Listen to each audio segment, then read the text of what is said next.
everybody, this is your normal bird lady reporting on the scene and in living color, and this is my dashing co-host Figaro, but you can call him Fig. Yes, you can. He's a real bird. Is that a real bird? What kind of bird is it? Huh? That's a big, big, big, big bird? That's a big, big bird. Yes, it is. Again, he's not going to say it for me, but as soon as we leave this room, he will.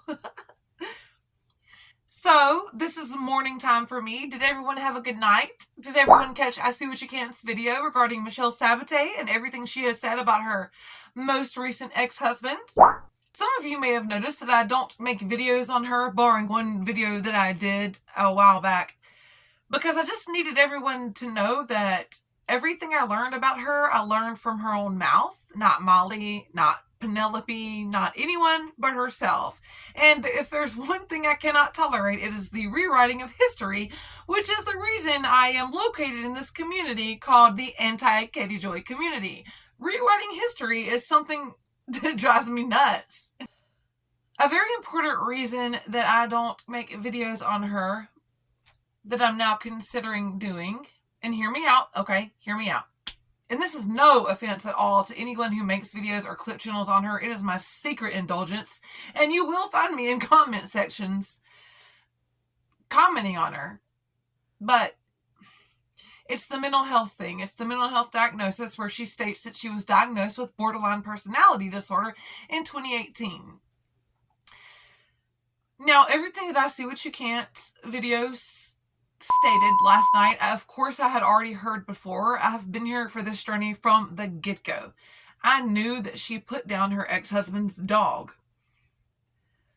Just seeing it again and hearing it again really reiterates that she absolutely put that pet down to get back at him. Not only that, her escort name being her daughter's name, and the dog that she murdered, in my opinion's name, also being her dog's name, has left me more reason to pause than I normally would. This is because I, too, was diagnosed with borderline personality disorder in 2010 and, egads, placed on a Suboxone regimen. It has now occurred to me that either I'm misdiagnosed or she is, because in my heart, which I have one, I believe she's more likely a sociopath, and I have no bones about reporting on that. You see, borderline personality disorder has absolutely no cure, and there is no pill for it. It is a regimen of intensive therapy, cognitive therapy, behavioral therapy, and it is lifelong. The longer you're in therapy, the less the sessions get as you learn coping skills and mechanisms. 100 things I have never done are all the things Michelle has done that she says are because of her borderline personality disorder. She can be quoted as saying as such. She has blamed things on her borderline personality disorder. I've never done that. Also, when you're diagnosed with borderline personality disorder, you are made aware that all substances must cease, of course, under the correct care and observation, and that you can't be on them ever again. So you're aware enough to know that drinking and drugging is only going to make it worse, and that you're not going to meet your appointments or your requirements to be, quote unquote, forgive me for it, a normal person.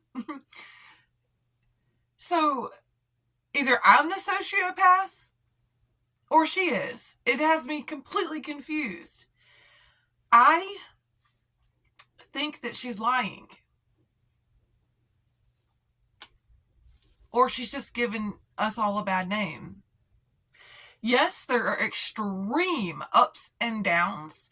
And one thing that makes me think Michelle could have borderline personality disorder is the valuing and devaluing of human beings.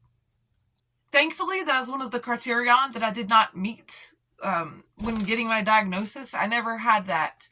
Valuing someone and then devaluing them. And it doesn't happen rapidly from what I've read and studied because I wanted to learn all about it.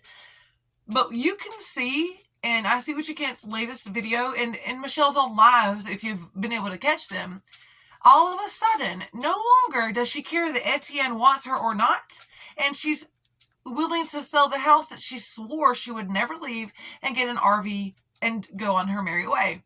Fine, go ahead and do it. However, the extreme imbalance between obsessing over him and loving him and trying to convince everyone that he is still in love with her for all of this time, and then now he's nothing. She doesn't even want him back. He doesn't love her and she doesn't care.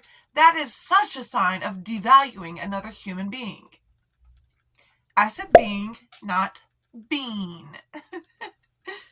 Now, I won't lie, other symptoms that I have had that do fit the criteria are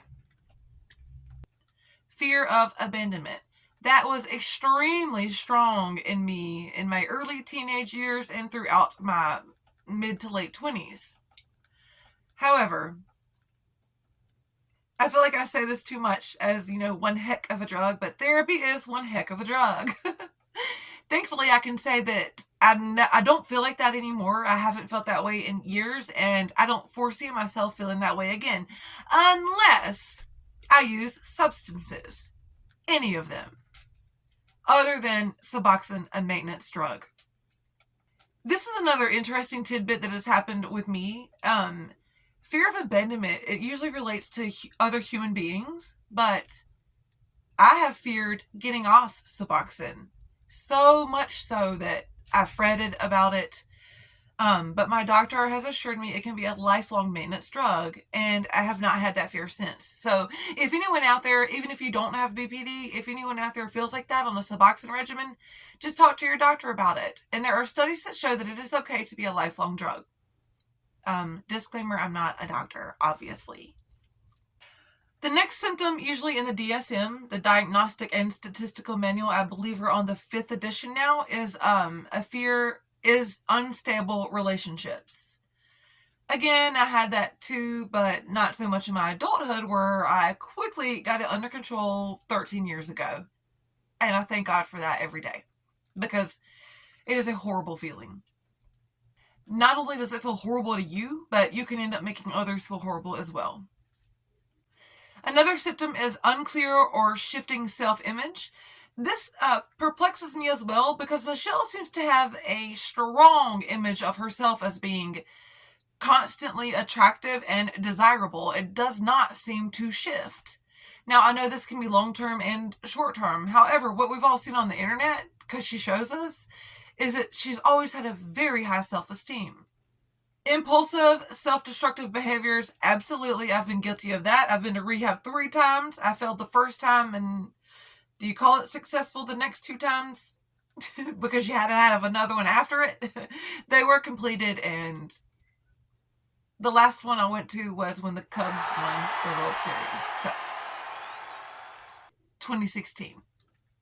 A more serious one that I have experienced is self-harm or suicidal behavior or ideations, which I can also thankfully say have not plagued me in at least a decade.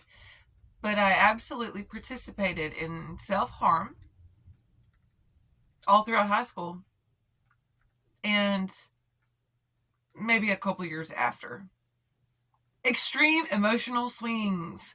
Unlike people with bipolar disorder, when you have borderline personality disorder, the emotional swings happen rapidly and during the course of the day. It can be the course of the day or the hours. Whereas with bipolar disorder, I've heard there are long streaks of depression followed by long streaks of mania. I don't claim to be an expert on that, but I have experienced extreme emotional swings. Again, thankfully, not since I've gotten it under control, and the control is maintained, not by Xanax, not by medication, but by therapy, which we can also see Michelle is not engaging in. One that really plagues me still to this day is chronic feelings of emptiness. For instance, when you guys are so kind to me in the comment sections, I don't understand it. I'm just going to be honest with you. I don't understand it. I want to understand it. What do you mean by all these nice things that you're saying? Thank you, though. They make me cry. They do. I appreciate them, but I don't feel that way about myself, and I don't understand how anyone else can, because in my brain I'm thinking, if you knew all the bad things I've done, you would not be nice to me. I've never harmed anyone or anything like that, but I'm just confused, and I don't know how to explain it. It doesn't mean that I don't have emotion back toward you. I do. I am often so grateful, I don't even know what to say back. And I try to take notes from people around me, how they reply to nice things and how they respond. And it's not that I'm faking it. I promise you, I'm not. It's more that I'm trying to learn. Still ongoing. I'm trying to learn how to comprehend that you think I'm a good person when I don't think I'm anything. I know it doesn't make sense to anyone that's not me, and I don't know how to explain it, but I'm so grateful for it. I hope you know that. And if I explain it wrong, that's on me. I'm so grateful for it, and it helps me every day. That's why this channel was so important to me. It helped me, along with what I should be doing for my own mental health, of course. It helped me. It never harmed me, and this YouTube channel has never hurt me. And if it did, and if I ever became a person like Michelle, trust me, I would know it, and I would know to pick up the phone. The second thing that I've never experienced, thank God, is explosive anger. Another thing I can see in Michelle. I've never had explosive anger. I've been more of a sad person, normally. I am chronically, long-term depressed forever, but it doesn't mean something's wrong with me. It just means I need ways to handle it, and I try. And a lot of the times I think I do a good job. Also, with that, people around me are aware if I'm depressed. I don't say anything about it. There is just a mood shift, and people that know me and miraculously love me can feel it, and they know it, and they let me know if I'm letting it consume me. Feeling suspicious or out of touch with reality? Absolutely, but only when I was in active addiction. It exacerbates it, and thankfully, again, that's under control. I've never felt out of touch with reality, as we can see in Michelle, but suspicious I have felt before. I felt suspicious, and I've had to... There are things that you use inside of your brain that tell you, I'm feeling suspicious. Is this reasonable? Is this what, quote unquote, a normal person would do on this feeling? And often it is just, it completely evaporates for me. Again, I've had a lot of help. The anxiety is strong with me, and there are other elements to all of this that aren't listed, and they just are components of the terms that are listed, and I may not have gone through all of them. I just went through the ones that apply to me, and some of the ones that confuse me, because when I see Michelle, I don't see myself. So who's misdiagnosed here? It's confusing. I was wondering if anyone would mind if I started covering her a little more. More like a personal record keeping, because I really think she's given us all a bad name. It's not... Sure, everything I read to you can sound extreme, and it can be extreme. For instance, I followed the Jodi Arias trial, and I can quote Juan Martinez, the prosecutor, word for word. It scared the mess out of me when I heard her diagnosis. It also scared me further still while following the Johnny Depp and Amber Heard trial, also her diagnosis. I'm not like that. But then I have to remember that Amber Heard was on substances, and Jodi Arias could have just been more... Actually, A lot of experts now agree that Jodi Arias may not have had borderline personality at all.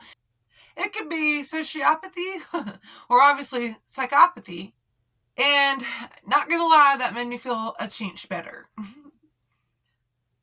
But Amber Heard, you will never really know what her diagnosis is until she's clean. And who knows? No one's around to force her to do it. So, anyway, just thought I'd share my thoughts, especially after reviewing all the things that Michelle has said and done about her ex-husband and her animals from the first time we met her and the divorce was going on until the last.